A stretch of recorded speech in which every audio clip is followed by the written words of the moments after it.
This is all that's left of the multifamily house that burned to the ground early this morning. But as you can see, the damage extends further. Both neighboring houses have significant fire damage.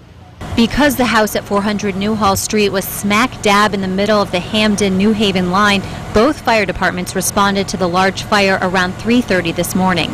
From Hamden, we have at least 25 firefighters, and we also have crews from New Haven. It looks like, I can't comment on how many, it looks like about 30 firefighters from New Haven also.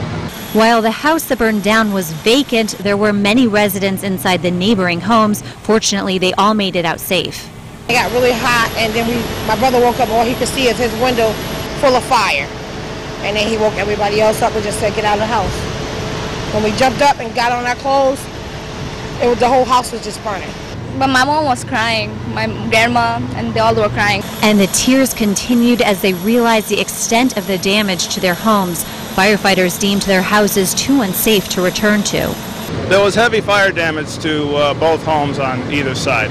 So for several hours early this morning, they were camped out on the ground of a nearby parking lot. We have to wait here till like morning.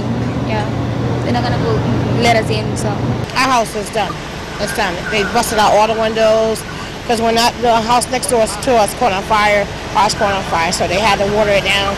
Hamden Emergency Management provided the neighbors with a cooling center and some food and water, and the Red Cross was helping the displaced families figure out where to go. We're also going to see if they do have relatives that they can stay with. The State Fire Marshal Department was investigating the fire, a fire residents we talked to are convinced is arson. One New Haven firefighter had to be treated for heat exhaustion. This is not the first time firefighters have responded to this house. In fact, just a couple of days ago, New Haven firefighters were on the scene putting out a small fire at this very house. Reporting on the scene in Hamden, Allie Reed, News 8.